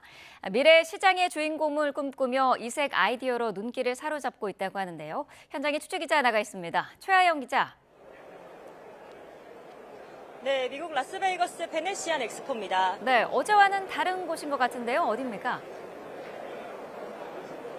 네, 이곳은 이른바 유레카관입니다. 저희가 보통 기발한 아이디어가 떠올랐을 때 유레카라고 표현하잖아요. 그만큼 기발하고 통통 튀는 아이디어가 가득한 스타트업들이 모여있는 전시장입니다. 이곳에서 가장 먼저 눈에 띈 기술은요, 일본 맥주 회사가 만든 소금 숟가락입니다. 숟가락에 미세 전류를 흘려 짠맛을 느끼게 해주는 건데요. 저염 음식도 건강하고 맛있게 먹을 수 있는 기술입니다. 또 마치 백설공주에 나오는 마법 거울처럼요. 거울 앞에 서면 수면과 건강 상태를 말해주는 신기한 거울도 있었고요. 바늘 없는 주사기도 있었는데요. 머리카락보다 가는 액체를 발사해 따끔함 없이 주사를 맞을 수 있는 반가운 기술도 있었습니다. 또 시각장애인을 위해 길까지 안내해주는 인공지능 지팡이와 고독한 어르신들을 위한 귀여운 인공지능 강아지도 눈길을 끌었습니다. 네, 올해 CES에는 한국 스타트업들도 많이 참가를 했다고요? 네, 이곳에 오니까요, 영어 대신 이 반가운 한국어가 더 많이 들립니다. 제 개인적으로는 이곳에 오니까 마음이 더 편해졌는데요. 이곳에는 전 세계 유망 스타트업 1,300여 곳이 모여 있습니다. 이 가운데 절반에 가까운 630여 곳이 한국 스타트업으로 K-스타트업의 열기를 뽐내고 있습니다. 이 코트라에서 지원하는 통합 한국관 외에도 지방자치단체와 대학, 또 대기업의 지원을 받은 스타트업들이 상당수 참여했습니다. 이 시작은 미약하지만 이들에겐 CES가 수출 시장을 개척하는 장이 되고 있는데요. 올해 CES에선 어떤 스타트업이 혁신으로 전 세계에 눈도장을 찍을지 기대가 모이고 있습니다. 지금까지 미국 라스베이거스에서 YTN 최하영입니다.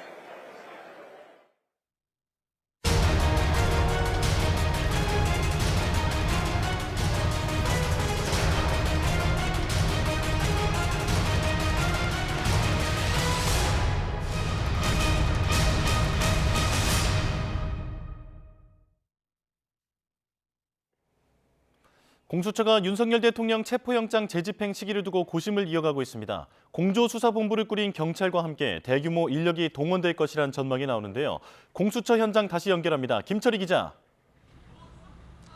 네, 고위공직자 범죄수사처입니다. 네, 공수처의 2차 영장 집행 어떤 변화가 있습니까? 네, 1시간 전에 상황을 전해드렸을 때처럼 아직 집행에 나서려는 움직임은 없습니다. 공수처는 경찰과 협의를 이어가면서 구체적인 집행 계획을 수립하고 있는 것으로 알려졌습니다. 이미 한 차례 집행에 실패했던 만큼 영장 유효 기간과 집행 시점 등 관련 내용 보완에도 신경을 쓰는 모습입니다. 다만 재발부받은 영장 유효 기간은 이전 영장의 7일보다는 긴 것으로 보이고요. 여기에 공수처가 설 연휴 전까지 3주가량 시효를 확보했다는 이야기도 나옵니다. 이처럼 시간적 여유가 충분한 만큼 준비를 충분히 마친 뒤에 집행에 착수할 가능성이 큽니다. 네, 공수처는 거듭 강한 체포 의지를 밝히고 있죠. 네, 오동훈 공수처장은 어제 국회 대정부 질문에 출석해 대통령을 내란 우두머리 혐의 피의자로 지칭했습니다. 그러면서 체포영장 집행에 성실히 임하고자 한다고 강조했는데요. 체포영장의 집행을 막는 것 자체가 도주의 염려를 낳는 거라며 경고하기도 했습니다. 또 국회의원이라도 집행을 막아서면 공무집행 방해 혐의로 체포할 수 있고 대통령 경호처도 영장 집행에 저항할 근거가 없다는 점을 분명히 했습니다. 윤 대통령 측의 입장도 전해주시죠. 네, 윤 대통령 측은 오늘 아침에도 입장문을 냈습니다. 공수처와 경찰이 대통령 체포를 통해 헌정 질서를 무너뜨리려 한다면서 이것이 진정한 내란이라고 주장했는데요. 영장 집행에 참여하는 인력을 불순한 반국가 세력으로 지칭하며 응분의 법적 책임을 감수해야 할 거라고 목소리를 높였습니다. 윤 대통령 측은 어제 열린 외신 기자 간담회에서도 영장을 강경하게 집행할 경우 자칫 내전으로 갈 우려가 있다고 했는데요. 영장 재집행이 가시화하면서 대통령 측 발언 수위도 덩달아 올라가는 모양새입니다. 지금까지 고위공직자 범죄수사처에서 YTN 김철입니다. 대통령 관저 주변에선 한파에도 탄핵 찬반 집회가 계속되고 있습니다. 현장 취재기자 연결합니다. 임예진 기자. 네, 서울 한남동 대통령 관저 앞입니다. 네, 지금 집회 상황 어떻습니까? 네, 이곳 대통령 관저 진입로에서 200m가량 떨어진 곳에 탄핵 반대 집회 무대가 설치돼 있는데요.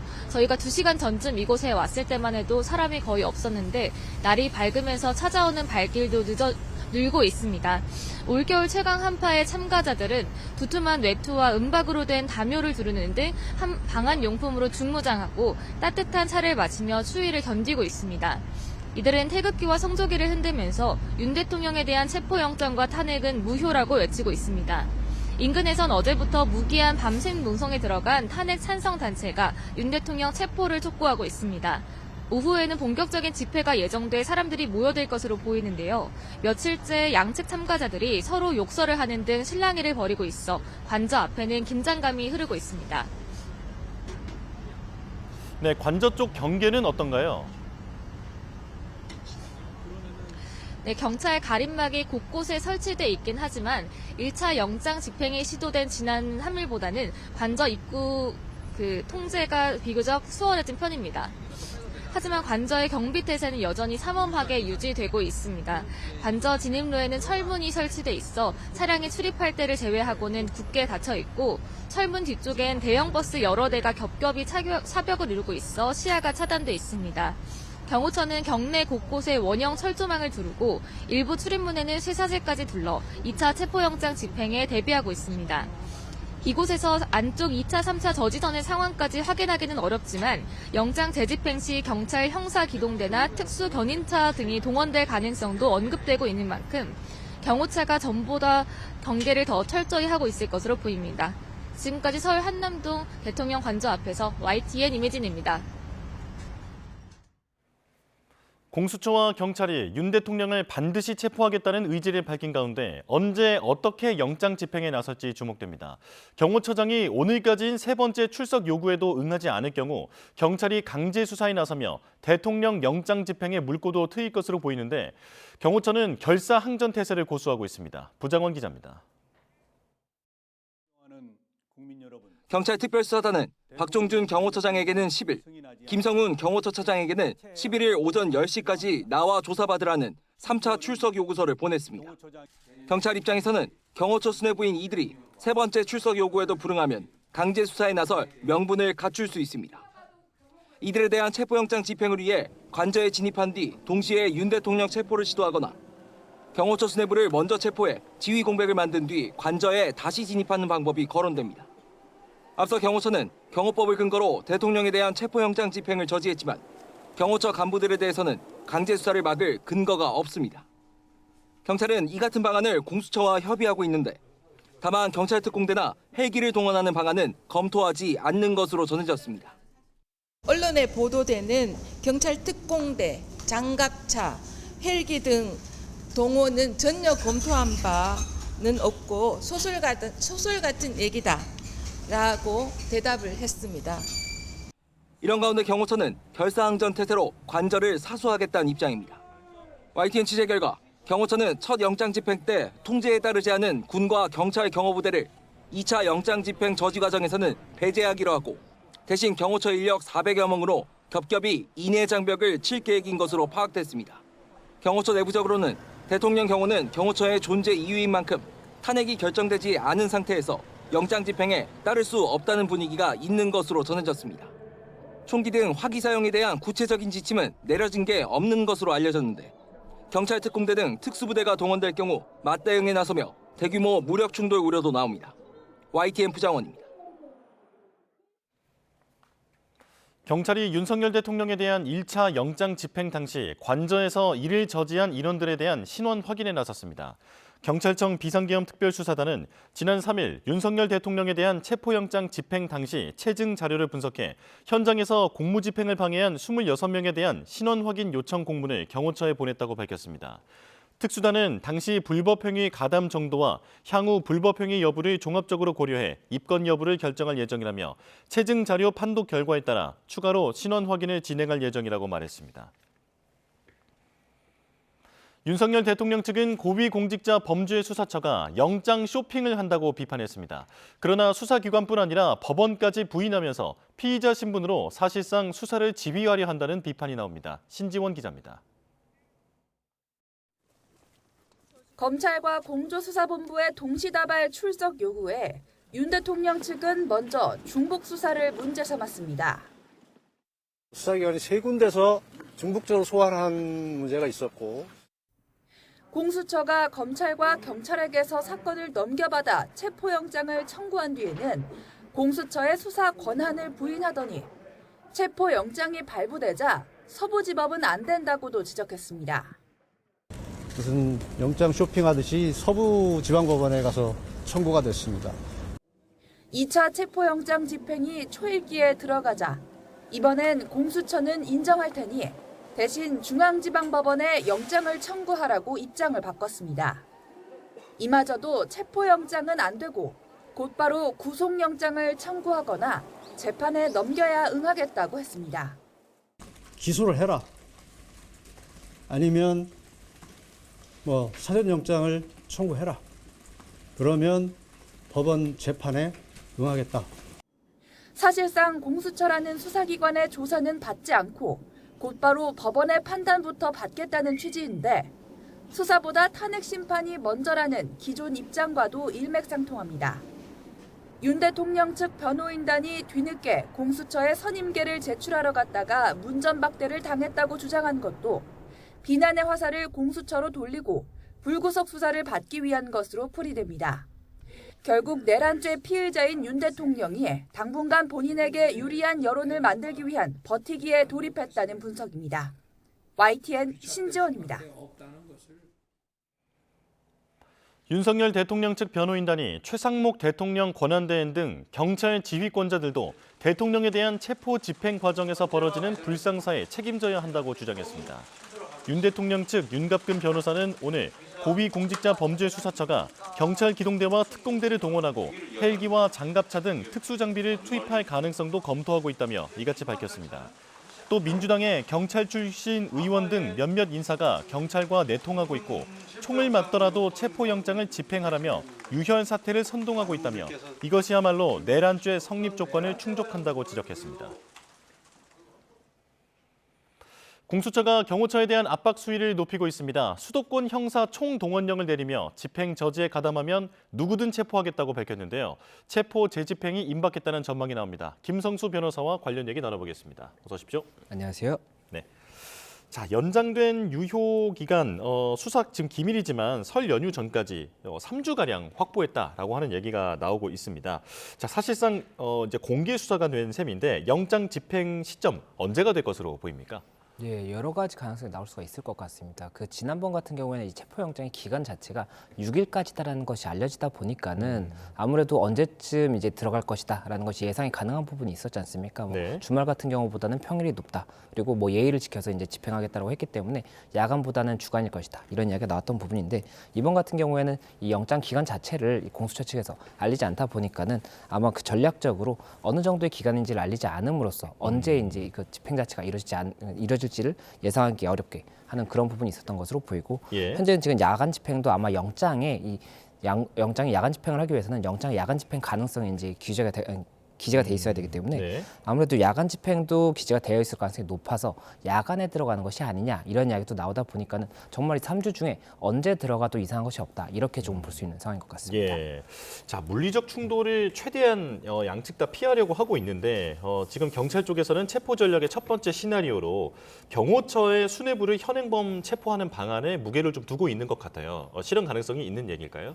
예, 아무래도 지금 공수처라든지 경찰 측에서는 이 물리적 충돌 가능성을 최대한 배제하는 것이 이제 원칙일 것이고 그리고 물리적 충돌이 있다고 하더라도 어느 정도의 부상이 발생할 정도의 충돌이냐 이것이 굉장히 중요할 수가 있습니다. 그런데 지금 현재 경호처에서는 굉장히 강하게 막겠다라는 의사를 계속해서 보이고 있기 때문에 이런 부분을 일단은 불식시키기 위한 가장 쉬운 방법이라고 볼 수 있는 것은 이 경호처의 수뇌부들이 체포가 된다든지 아니면 체포의 가능성이 굉장히 높아진다라고 한다면 이 경호처의 내부 기류도 변경될 수가 있는 거거든요. 그렇다 보니까 아무래도 이 경호처 간부라든지 수뇌부들에 대한 체포 자체를 아무래도 검토할 가능성이 높고 이를 위해서는 체포영장이라든지 이런 것의 발부를 검토할 가능성이 높지 않느냐 이런 이야기가 나오는 겁니다. 예, 자 박종준 경호처장이 변호인을 선임했는데 잠시 뒤에 10시에 3차 소환 이제 시한이 다가오고 있습니다. 응할 가능성은 얼마나 된다고 보십니까?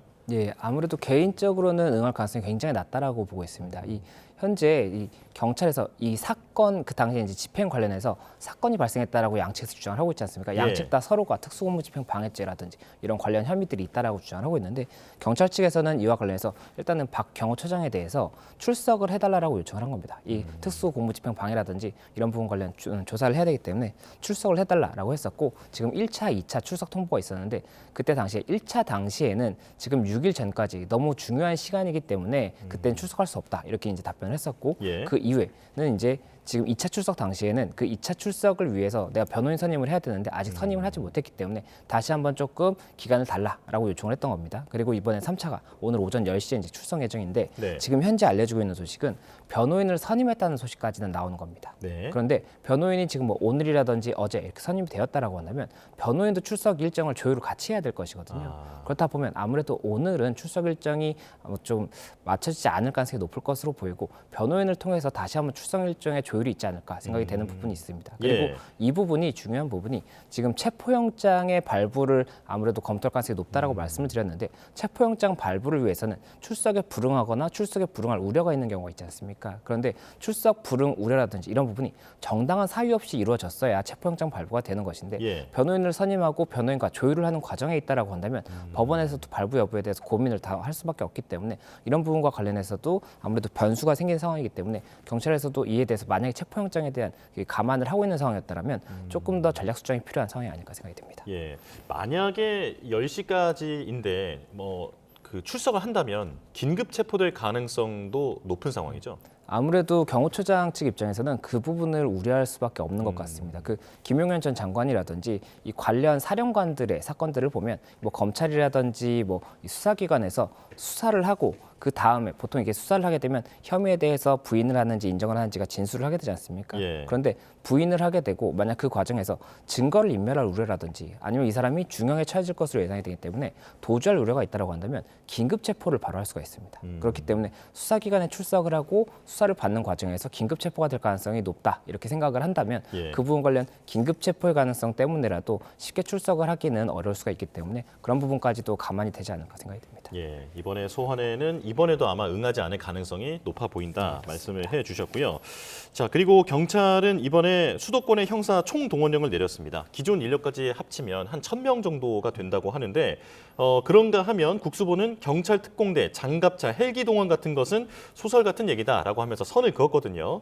자, 형사 총동원령을 내렸고 어떤 특수 인력에 대해서는 선을 그은 상황. 현실적인 어떤 방법은 뭐라고 예상할 수 있을까요? 네, 일단은 형사 총동원령이라는 이제 뭐 협조 요청이 있었다라는 이야기고 이게 이제 경기권 에 있는 형사들이 있지 않습니까? 뭐 형사들이 이제 형사 뭐 반부패 수사대라든지 마약범죄 수사대 이런 현행범을 체포한다든지 이런 경험이 많은 사람들을 아무래도 투입하려는 것이 아니냐라는 이야기가 나오는 것이고 지금 여러 가지 시나리오 중에 또 한 가지는 그 지난번 같은 경우에는 한 200여 명의 경호처 직원들이 이렇게 스크럽을 짜서 각자 이렇게 팔짱을 끼고 못 움직이게 함으로써 막았다는 그런 사실이 있었기 때문에 이 부분 관련 만약에라도 이 수뇌부에 대한 체포가 현실적으로 어렵다라고 한다면 그 현장에서 스크럽을 하고 있는 경호처 직원들을 한 명 한 명씩 현행범으로 체포해서 현장을 이탈시키는 방법도 검토를 할 수는 있을 것이거든요.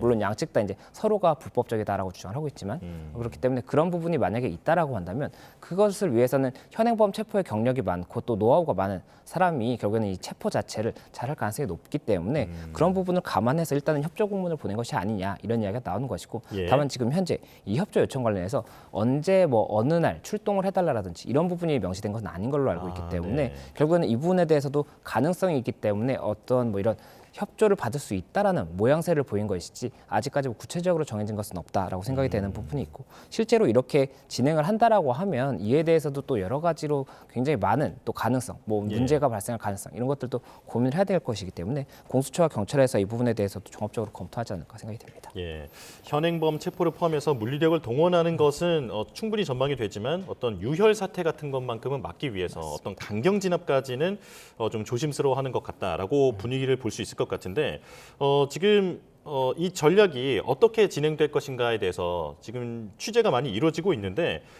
기자들이 워낙 많이 몰리다 보니까 지금 공수처와 경찰도 전화로만 지금 협상을 하고 있다고 하더라고요.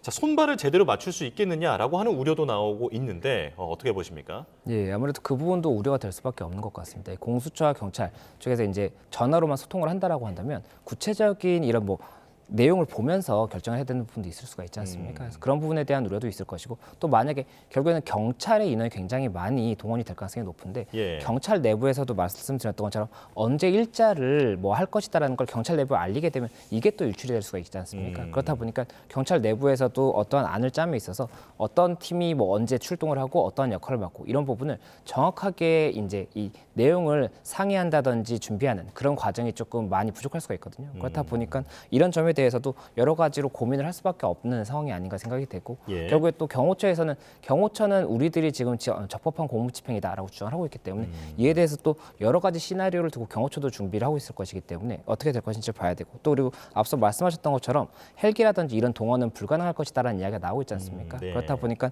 현실적으로 불가능한 것인데 그 부분 관련 만약에라도 또 뭐 여러 가지 가능성을 고민을 해봤을 때 현실적으로 가능한 부분이 있다라고 한다면 일부 장비는 동원될 여지도 있지 않을까 생각도 되는 부분이 있기 때문에 정말로 아직까지 여러 가능성이 있고 3주라는 기간이 있다라고 한다면 이것이 한 차례 집행의 시도가 있을 것인지 아니면은 한 차례 이후에 또 여러 차례 집행이 더 시도가 있을 것인지도 추가적으로 봐야 되는 상황이 아닌가 생각이 듭니다. 영장 기한이 3주다라고 하는 것은 사실은 이제 추측일 뿐인 상황이긴 하죠. 자, 오동훈 공수처장이 지금 영장에 대항할 수 있는 그 어떤 명목과 어떤 법도 없다고 단언한다라고 경호처를 향해서 메시지를 전했습니다.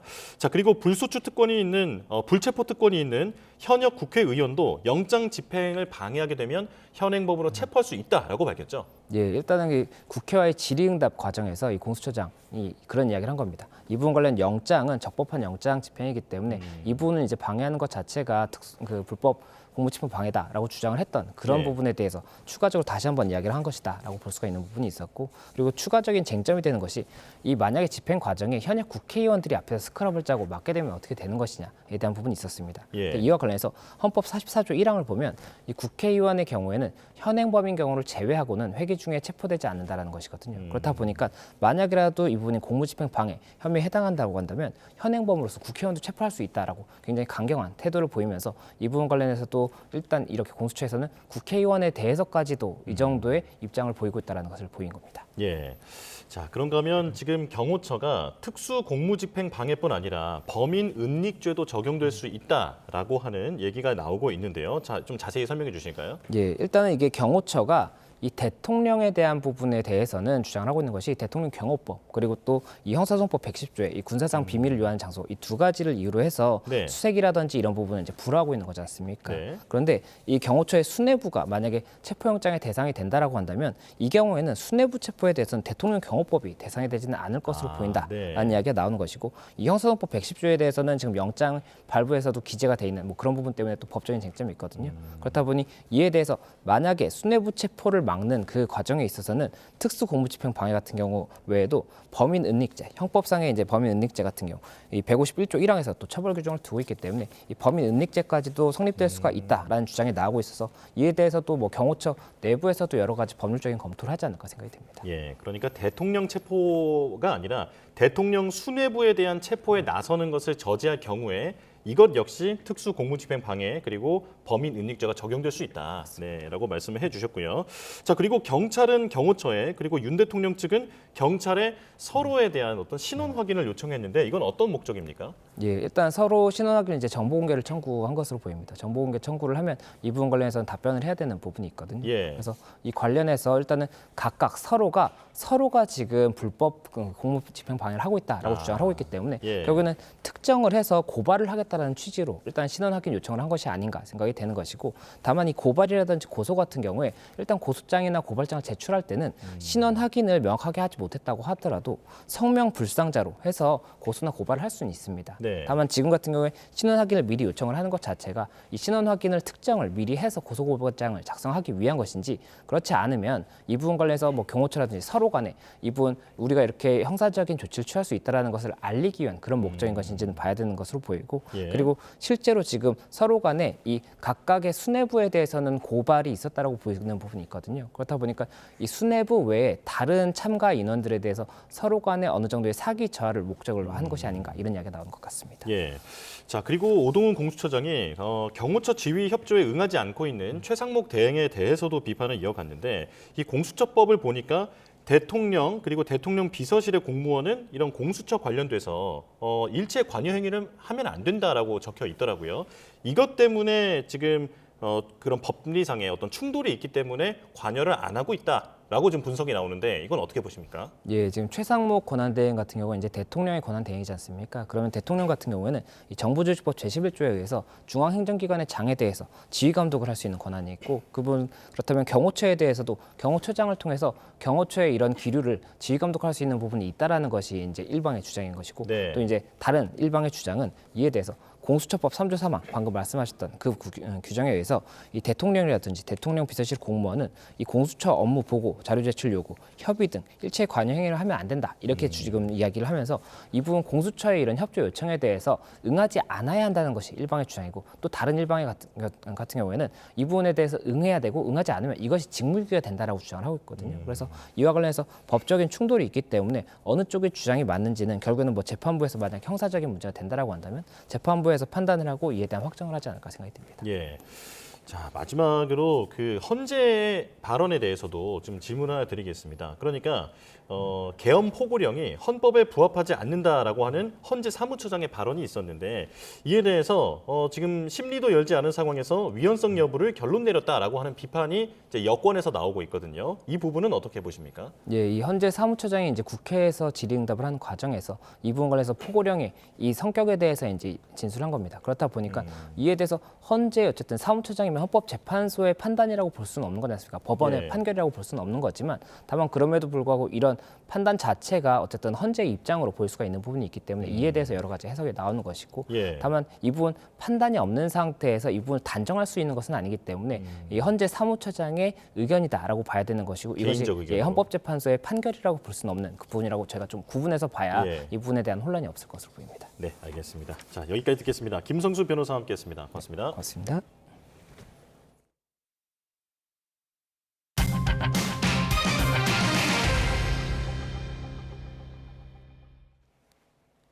미국 LA의 초대형 산불 피해 규모가 73조 원에 육박할 것으로 추산됐습니다. LA 역사상 가장 파괴적인 자연재해라는 평가가 나온 가운데 일부 지역에는 전기와 가스 공급이 끊겼고 18만 명에게 대피령이 내려졌습니다. 뉴욕에서 이승윤 특파원입니다.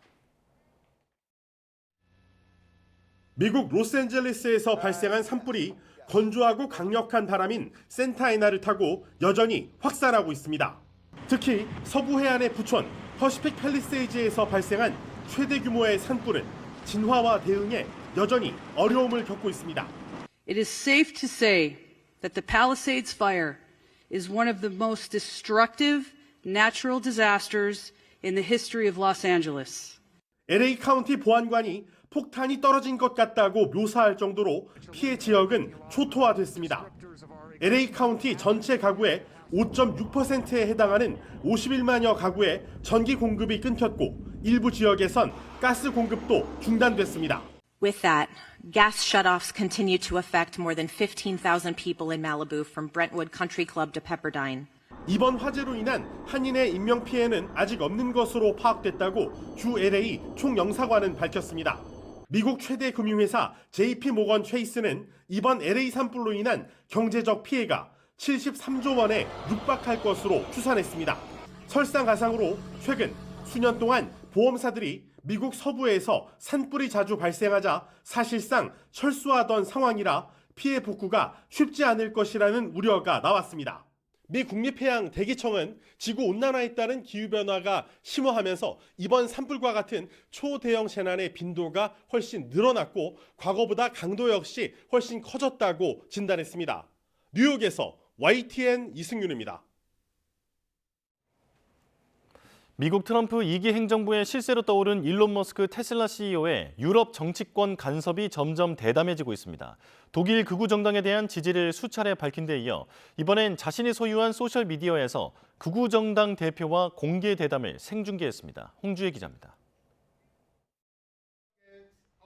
선거운동 중인 독일 중도 우파 자유민주당 크리스티안 린드너 대표를 향해 여성 한 명이 다가오더니 냅다 케이크를 던집니다. 린드너 대표는 얼굴을 닦으며 태연함을 유지하려 했습니다. 케이크를 던진 여성은 좌파당 소속으로 드러났습니다. Es war leider nicht Sahne, sondern nur Seife. Wenigstens das hätten Sie besser machen können. Dann hätte ich auch was davon. 올라프 숄츠 총리가 이끄는 연립정부가 무너지면서 다음 달 23일 총선이 치러지는 독일. 중도 우파 기동민주당의 승리가 유력한 가운데 최근 여론조사를 보면 극우 정당 독일을 위한 대안이 2위를 차지할 것으로 예상됩니다.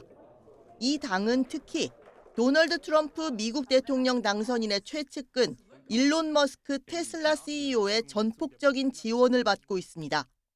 머스크는 자신이 소유한 소셜미디어와 독일 신문 등에서 지지 의사를 밝힌 데 이어 이번엔 당 대표와 공개 대담에도 나섰습니다. Only AfD can save Germany. End of story. And people really need to get behind the AfD, and otherwise things are going to get very, very much worse in Germany. It's really unbelievable, like how Donald Trump was treated by German media and German politicians during his election campaign. It was unbelievable. 머스크는 또 스타머 영국 총리가 감옥에 가야 한다거나 스페인에선 성폭행범 대부분이 외국인이라고 주장하기도 했습니다. 이를 두고 유럽 각국은 내정 간섭이라며 비판하지만 트럼프 당선인은 머스크를 말릴 기미가 없어서 머스크의 선을 넘는 행보는 앞으로 더 날개를 달 수도 있습니다. YTN 홍주혜입니다. 네, 뉴스업 금요일 순서 마칩니다. 시청해주신 여러분 고맙습니다.